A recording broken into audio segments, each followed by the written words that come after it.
શહેરમાં છેલ્લા 2 દિવસથી સોશિયલ મીડિયામાં વાયરલ થયેલા એક વીડિયોને કારણે ડુમસ દરિયાકિનારે સુનામી આવવાની અફવાઓએ લોકોમાં ભયનો માહોલ ઊભો કર્યો હતો. દરિયો પાછળ જતો રહ્યો છે અને મોટી કુદરતી આફત આવશે જેવા દાવા કરતી અનેક રીલ અને પોસ્ટ વાયરલ થતાં આખરે સુરત પોલીસને સ્પષ્ટતા માટે આગળ આવવું પડ્યું છે. સુરત પોલીસના એડિશનલ પોલીસ કમિશનર બલરામ મીનાએ પ્રેસ કોન્ફરન્સ કરી સમગ્ર મામલે સત્તાવાર નિવેદન આપતા સ્પષ્ટ કર્યું કે ડુમસ દરિયાકિનારે કોઈપણ પ્રકારની સુનામી કે કુદરતી આફતનો ખતરો નથી અને સોશિયલ મીડિયામાં ચાલી રહેલી વાતો સંપૂર્ણપણે ભ્રામક અને બોગસ છે. એડિશનલ સીપી બલરામ મીનાએ જણાવ્યું હતું કે ડુમસ દરિયાકિનારે દેખાતી આ ઘટના સંપૂર્ણપણે કુદરતી છે. દરિયામાં લો ટાઇડ અને હાઈ ટાઇડ જેવી સ્થિતિ સામાન્ય રીતે બનતી હોય છે. લો ટાઇડ દરમિયાન દરિયાનું પાણી પાછળ ચાલ્યું જાય છે, જ્યારે હાઈ ટાઇડ સમયે પાણી ફરી આગળ આવી જાય છે. વાયરલ વીડિયોમાં લો ટાઇડ દરમિયાનનું દ્રશ્ય બતાવી લોકોને ગેરમાર્ગે દોરવાનો પ્રયાસ કરવામાં આવ્યો હતો. તેમણે સ્પષ્ટ કહ્યું કે ડુમસ સીફેસ સંપૂર્ણપણે સુરક્ષિત છે અને લોકોને કોઈપણ પ્રકારની ગભરાટ રાખવાની જરૂર નથી. છેલ્લી તારીખ 7 મઈના રોજ અમુક સોશિયલ મીડિયા લિંક્સ મારફતે એવી અફવા ફેલાવવામાં આવી રહી હતી કે ડુમસ દરિયા કિનારે પાણી રિસીડ થવાના લીધે આ સુનામીના અણસાર છે અને એવા સિમ્ટમ્સ છે જેના આધારે અમુક લોકોએ આવી રૂમર્સ ફેલાવી હતી. પોલીસ અમારી જે સાયબરની ટીમ છે તાત્કાલિક એમાં જોડાવવામાં આવી અને એવા લિંક્સ આઈડેન્ટિફાઈ કરવામાં આવ્યા છે. 11 લિંક્સ જે હતા એ આઈડેન્ટિફાઈ કરી અને લિંક્સ દૂર કરવા માટે કન્સર્ન એજન્સીને પણ લખવામાં આવ્યું છે અને જે વ્યક્તિ આવા પ્રકારના રૂમર્સ ફેલાવતા હતા એમને આઈડેન્ટિફાઈ કરીને એમના વિરુદ્ધમાં ગુનો દાખલ કરવાની તજવીજ ચાલુ છે. એક આઈડેન્ટિફાઈડ થયેલું માણસ જેનું નામ શુભમ અશોક જાંગીર છે, એ બેસિકલી રાજસ્થાનથી બિલોંગ કરે છે. એમના વિરુદ્ધમાં બીએનએસની કલમ 353(1)B આધારે મિસઇન્ફોર્મેશન ફેલાવવા અને લોકોમાં પેનિક ક્રિએટ કરવાના આધારે ગુનો દાખલ થયું છે.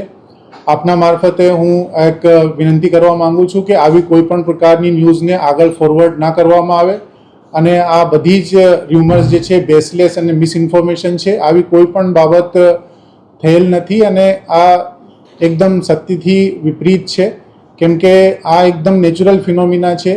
જે પાણી હાઈ ટાઇડ થાય ત્યારે ઉપર આવી જાય છે, લો ટાઇડ થાય ત્યારે પછી પાણી પાછળ જતું રહે છે.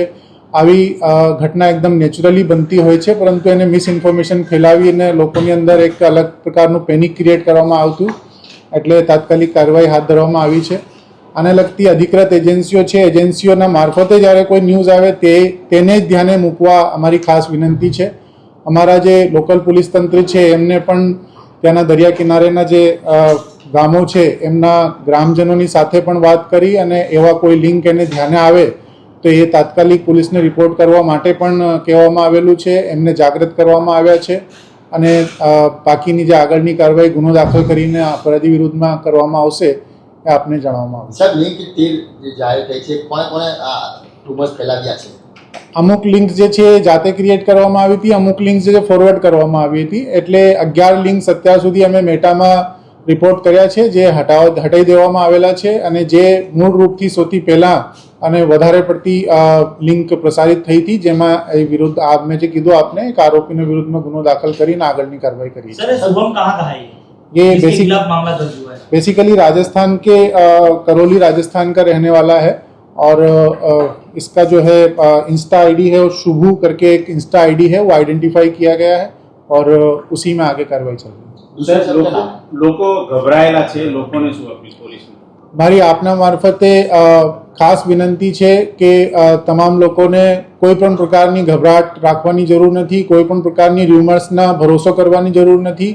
એવી કોઈ પણ બાબત જે છે એ ક્યારેક પણ એવું બનતું હોય તો અધિકૃત એજન્સીઓ છે, ધારો કે અધિકૃત એજન્સીઓ એનડીએમએ છે, બાકી ઓર બીજી એજન્સીઓ છે, એમના મારફતે આ સૂચના આપવામાં આવે છે. આવી પ્રકારની સોશિયલ મીડિયા લિંક્સના મારફતે કોઈ વ્યક્તિ આવી ખોટી અફવા ફેલાવતો હોય, આવી કોઈ મિસઇન્ફોર્મેશન ફેલાવતો હોય તો એ કાયદાકીય રીતે ઇલીગલ છે, એમના વિરુદ્ધ ગુનો બને છે, એમના વિરુદ્ધ ગુનો દાખલ થઈ પણ રહ્યો છે.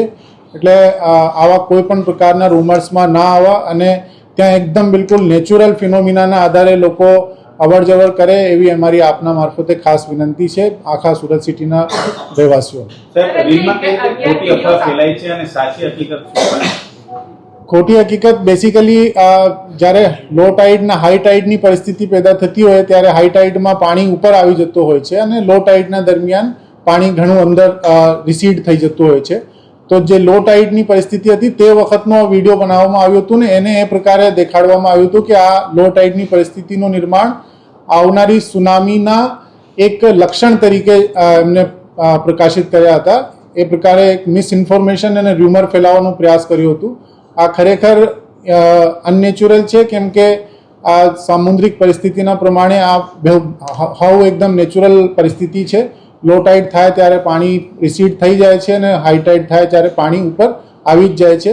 અને એવી કોઈ પણ પ્રકારની ઘટના ક્યારેક કોઈ અધિકૃત એજન્સી દ્વારા પણ પ્રકાશિત કરવામાં આવી નથી. આ પોતાની મનગઢંત સ્ટોરીને વધુ પડતું પ્રચાર મેળવવાના ઈરાદેથી અને લોકોમાં મિસઇન્ફોર્મેશન ફેલાવવાના ઈરાદેથી રૂમર પ્રસારિત કરવામાં આવી હતી.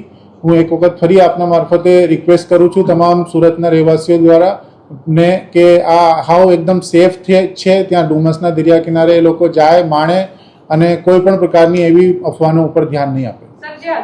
સુરત પોલીસના જણાવ્યા મુજબ 7 મેના રોજ સોશિયલ મીડિયા પર એક રીલ વાયરલ થઈ હતી, જેમાં ડુમસ દરિયા કિનારે પાણી અસામાન્ય રીતે પાછળ જતું દેખાડીને તેને સુનામીના સંકેતો સાથે જોડવાનો પ્રયાસ કરવામાં આવ્યો હતો. આ વિડીયો જોઈ અનેક લોકોમાં ભય ફેલાયો હતો અને શહેરભરમાં ચર્ચાનો માહોલ સર્જાયો હતો.